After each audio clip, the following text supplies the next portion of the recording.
안녕하세요. 30대 여성입니다. 얼마 전 남편과 이혼했어요. 이혼한 게 무슨 자랑이라고 이렇게 사연까지 쓰냐고요? 너무 답답해서 어디에 하소연이라도 하지 않으면 억울해 죽을 것 같아서 그러니 제 이야기 좀 들어주세요. 남편과 저는 친구의 소개로 만났습니다. 친구가 소개팅을 주선해준 건 아니고요. 정확히 말하자면 친구의 생일 파티에서 만났습니다. 친구가 35살 생일은 특별하게 축하하고 싶다며 다른 때와 달리 근사한 와인바를 빌렸더라고요. 저는 원래 술을 좋아하진 않지만 친구를 축하해주기 위해 잠시 들렸던 자리였습니다. 남편은 제 친구와는 대학 동기로 역시 친구 생일을 축하해주기 위해 왔었다고 하더라고요. 어쩌다 보니 저희는 바로 옆에 앉게 되었고 아무래도 술이 한두 잔 들어가니까 서로 누가 먼저랄 것 없이 이야기를 나누게 되었습니다. 남편의 외모가 제 스타일은 아니었지만 과묵하면서도 저를 잘 챙겨주는 모습에 호감이 생기더라고요. 물론 이때만 해도 진지한 사이로 발전하게 될 거라는 예상은 미처 못했습니다. 하지만 며칠 뒤 남편이 친구를 통해 연락을 해왔습니다.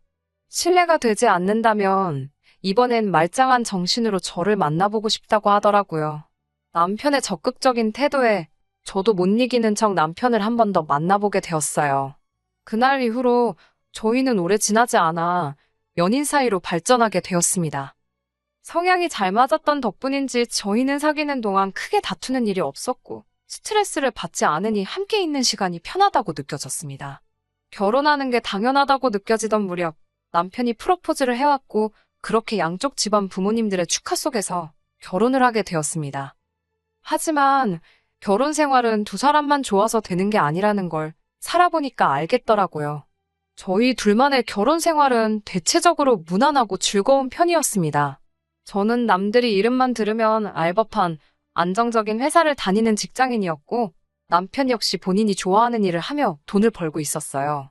벌이에 있어서 약간의 차이가 있기는 했지만 서로 크게 개의치는 않았습니다.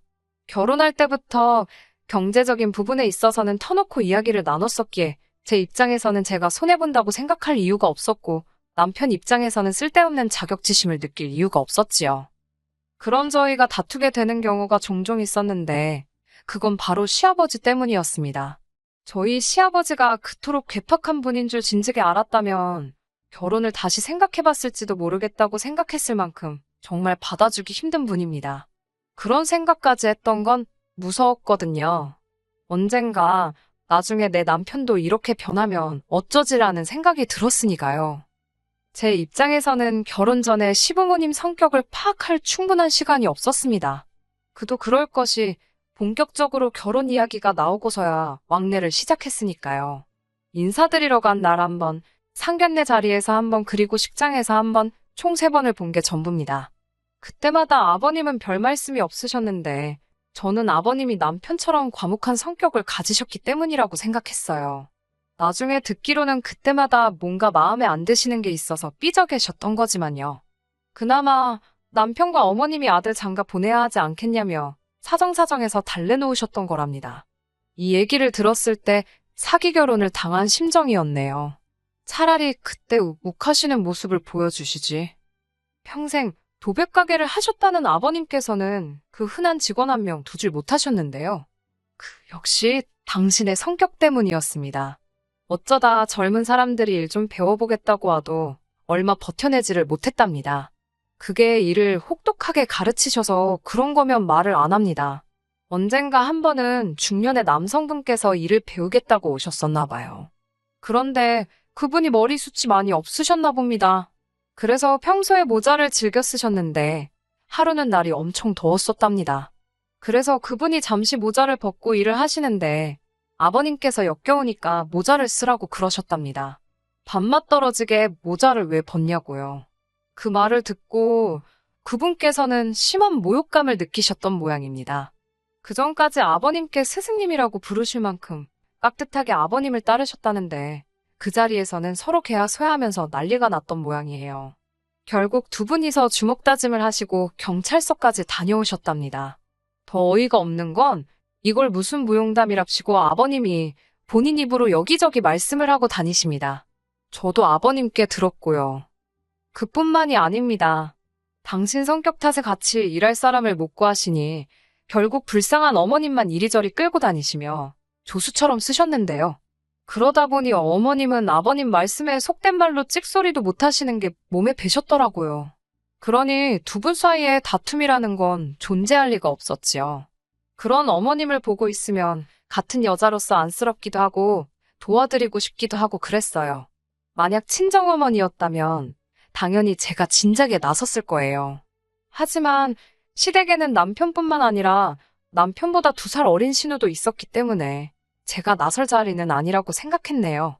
솔직히 딸도 가만히 있는데 며느리가 아버님 이건 되고 저건 안 돼요. 그런 소리를 어떻게 하나요? 아무튼 이런 아버님과 제가 크게 갈등을 빚게 된 일이 있었습니다. 이 일이 시초가 되어 이혼을 하게 되었다고 해도 과언이 아닙니다. 다가오는 아버님 생신날, 당시 모호텔 뷔페가 인기가 많았기에 그곳에 모셔가려고 연락을 드렸습니다. 하지만 아버님께서는 무조건 집에서 드셔야겠다며 고집을 피우시더라고요. 사람들 말이 시부모님들은 며느리한테 생일상 받는 걸 좋아한다더니 이런 거구나 싶었습니다. 하지만 귀찮다는 생각보다는 기왕 하는 것 잘해야겠다 생각했어요. 하루 전날 미역국과 갈비를 비롯해 이것저것 할 수 있는 건 다 만들어 놓고 잤습니다. 남편은 그렇게까지 할 필요 없다며 그냥 사가도 된다고 했지만 음식은 정성이라고 생각했습니다. 그나마 다행인 건 시댁이 저희 집과 회사에서 멀지 않은 곳에 있었기 때문에 퇴근 후 집에 들렸다가 시댁으로 가면 여차저차 7시까지는 갈 수 있겠더라고요. 하지만 당일날 시댁에 도착했을 땐 이미 아버님 표정이 좋지 않았습니다. 저희가 5분 정도 늦었기 때문이었어요. 늦어서 죄송하다며 남편과 제가 없는 너스레까지 떨어가며 식사 준비를 했지요. 아버님께선 저에게 그까짓 직장 생활한다고 여자가 중요한 걸 놓치고 살면 쓰겠냐고 하시더군요. 그까짓 직장 생활이라는 부분도 귀에 거슬렸고 중요한 걸 뭘 놓쳤다는 말씀이신지도 이해가 안 되었지만 괜히 분위기 망치기 싫어서 죄송하다 말씀드리고 웃어 넘기려고 했습니다. 그러면 아버님도 솔직히 1절만 하셔야 되잖아요. 그런데 아버님께서는 멈추지 못하시고 똑같은 말씀을 다른 방식으로 또 하시더라고요.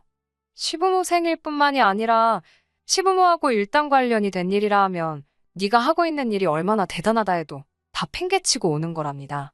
며느리란 존재가 원래 그런 거라고요. 결국 제가 참지 못하고 아버님께 이게 다 먹고 살려고 하는 일인데 제 마음대로 되냐고 한마디 했습니다. 그러자 아버님께서는 네가 그 일 안 하면 내 아들이 너 굶기냐고 그러시는데 화가 나신 듯한 목소리였어요. 어머님이 뒤쪽에서 저에게 불안한 눈빛으로 그만하라며 사인을 보내시더라고요. 어머님을 봐서 참는다는 심정으로 아니라고 죄송하다고 마무리를 짓긴 했지만 저도 몹시 마음이 상했습니다. 옆에서 남편은 뭐하고 있었냐고요? 남편은 자기 아버지 성질도 알고 제 성질도 아니까 안절부절 못하고 있었지요. 딱히 달리한 건 없습니다. 그런데 있어야 할 한 사람이 안 보이더라고요. 저녁 식사가 전부 다 준비가 되었는데도 신우가 안 보였어요. 아가씨는 어디 있냐니까 어머님께서 하신다는 말씀이 아직 퇴근을 못한 것 같답니다. 그 말을 듣는데 속에서 욱하더라고요. 신우는 프리랜서 요가 강사입니다. 일하는 시간을 자기가 얼마든지 조절할 수 있어요. 저처럼 직장에 매여 있는 사람이 아니잖아요. 그런 신우는 다른 사람도 아니고 자기를 낳아주신 아버님의 생신인데 늦어도 되는 건가요? 신우야말로 정말 중요한 걸 놓치고 사는 거 아닌가요? 아버님의 이중자 때 어이가 없더라고요. 한마디 할까 말까 고민했지만 분위기도 그렇고 아버님 생신이니까 참고 있었지요. 가족들 식사가 다 끝날 때까지도 결국 신우는 코빼기도 보이지 않았습니다. 제가 남편에게 아가씨 너무 늦는 거 아니냐고 슬쩍 물었어요. 그러자 아버님께서 들으셨는지 남의 일에 신경 쓰지 말랍니다. 일하다 보면 그럴 수도 있다나요.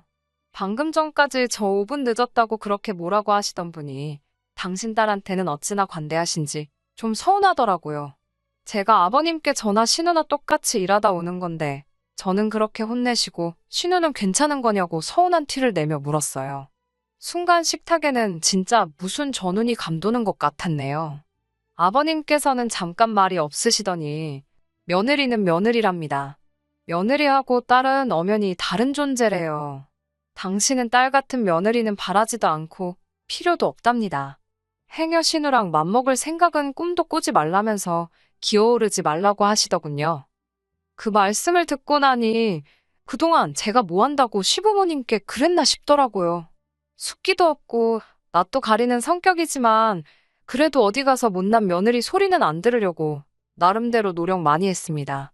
어디 좋다 하는 곳이 있으면 모시고 가고 몸이 안 좋다 하시면 영양제든 뭐든 챙겨드렸고요. 안부 전화도 자주 드렸고 이번 생신 때도 음식 하나 사지 않고 밤을 새워서 정성으로 만들었는데 기어오르지 말라는 소리나 듣고 있는 제 자신이 정말 한심하더라고요. 남편도 옆에서 아버지는 무슨 말씀을 그렇게 하시냐면서 중재에 나섰지만 이미 엎질러진 물이었어요. 저는 큰 충격을 받았지만 일단 알겠다고 했습니다. 아버님이 원하시는 게 그거라면 그렇게 하겠다고요.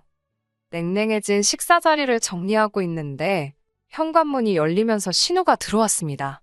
신우는 아버님 생신인 건 아는지 모르는지 빈손으로 와서는 배고프다며 씻으러 들어가더라고요. 여담이지만 케이크는 아가씨가 챙길 줄 알고 저희가 안 챙겼거든요. 아무튼 마음이 상할 대로 상한 제가 집에 가려고 짐을 챙기고 있는데 아버님이 부엌 가서 저녁 차리랍니다.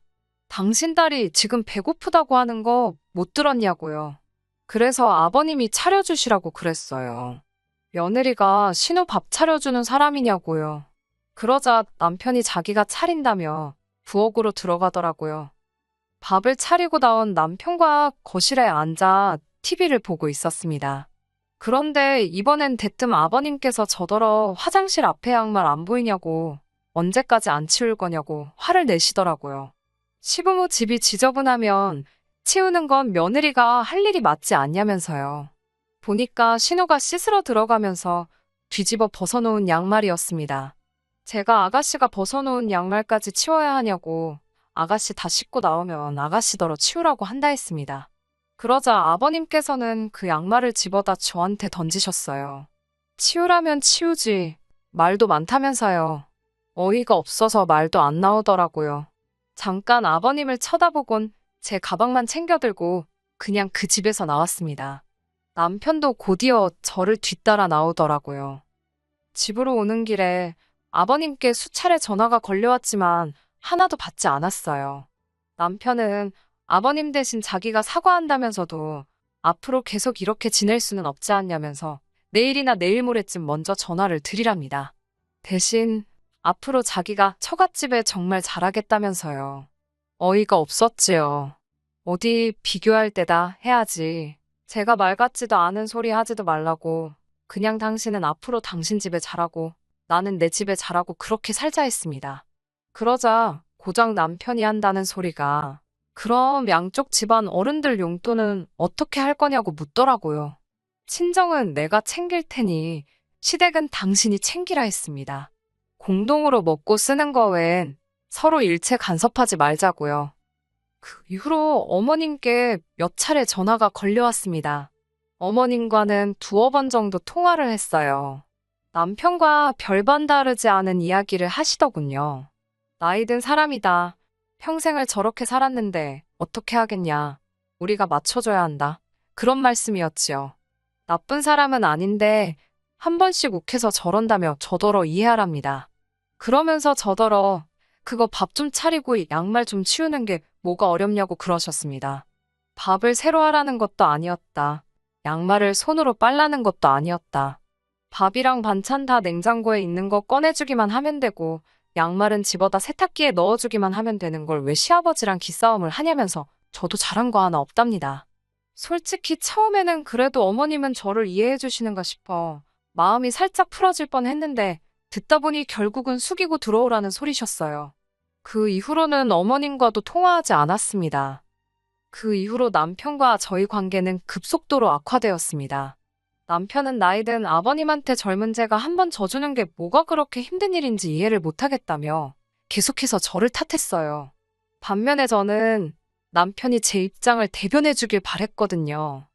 다른 걸 다 떠나서 양말을 던지신 일만이라도 사과를 받았으면 좋겠더라고요. 양말에 맞아봤자 아프면 얼마나 아프냐. 그런 문제가 아니잖아요. 신우가 신었던 양말을 저에게 집어던지셨다는 그 자체가 모욕적이었으니까요. 하지만 남편은 죽어도 저를 대신해 아버님께 그 이야기를 해줄 생각이 없는 눈치였습니다. 그렇다 보니 둘의 사이가 좋아질 수가 없었지요. 그래도 이혼을 못했던 이유는 글쎄요, 결혼한 지 얼마 되지도 않아서 실패했다는 걸 인정하고 싶지 않았던 것 같아요. 대학도 취업도 다 노력한 만큼 결과가 나왔었는데 결혼 생활만큼은 제 노력대로 안 된다는 현실을 받아들이기 힘들었어요. 그런 제가 완전히 이혼을 결심하게 된 건 몇 달 전 아버님이 병원에 입원하게 되시면서입니다. 아버님께서는 도배 가게를 폐업하신 후 이따금씩 일용 근로자로 건설 일을 하셨는데요. 그날도 그 일을 나가셨다가 낙상사고를 당하셨답니다. 갈비뼈가 골절되면서 병원에 2달 정도 입원을 하셔야 된다고 그러더라고요. 그 말을 전하는 남편 표정이 심란해 보였지만 남편도 꼴보기 싫은 데다가 양말 사건 이후로 시부모님과의 관계도 있는 대로 악화된 상황이었으니 솔직히 병문안은커녕 신경도 쓰기 싫었습니다. 그래도 병문안을 가긴 가야 하나 어째야 되나 고민하며 며칠의 시간이 흘렀습니다. 남편이 하루는 저더러 이야기 좀 하잡니다. 무슨 일이냐고 물으니까 지금 병원에서 시어머니 혼자 너무 고생을 하고 계신데요. 신우는 뭐 하냐니까 프리랜서라서 자기가 쉬면 자기 고객들 다른데 다 뺏긴다고 못 쉰다 그런답니다. 그래서 그럼 자기가 가서 도와드리라니까 자기는 남잔데 그런 일을 어떻게 하냐면서 그래서 말인데 이번에 가서 며느리 노릇 좀 해보랍니다. 제가 어이가 없어서 남편을 쳐다보니까 남편이 한다는 소리가 이참에 병간호 해드리면서 어머님 아버님 마음도 풀어드리면 얼마나 좋냐는 거예요. 사람이 뻔뻔해도 정도가 있어야지 싶더군요. 사실 남편과 양말 사태로 멀어지기 시작하고 얼마 지나지 않았을 무렵 친정 어머니께서 장염으로 입원하신 적이 있으셨거든요. 그때 남편도 저희 어머니께서 입원 중인 거 알고 있었지만 저랑 기싸움한답시고 괜찮냐는 말 한마디 없었습니다. 하다못해 제가 병문안 다녀오느라 아침부터 죽 끓이고 그러고 있는데도 어디 가냐고 묻지도 않더라고요. 자기는 그렇게 철저하게 무관심으로 일관해놓고 이제 와서 저더러 이참에 며느리 노릇 개나 주라지요. 다음날 어머님께서 병원에 한번 와달라며 연락을 해오셨어요. 당신이 개인적으로 볼 일도 있고 한데 도무지 시간이 안 난다면서요. 신우나 남편한테 말씀하시라고 매몰차게 거절할까도 했지만 오죽하면 나한테 이러실까 싶어서 이번이 처음이자 마지막이다 생각하고 회사에 반차 내고 갔습니다. 병실에 도착하니 어머님이 잘 왔다며 이야기 좀 하자십니다.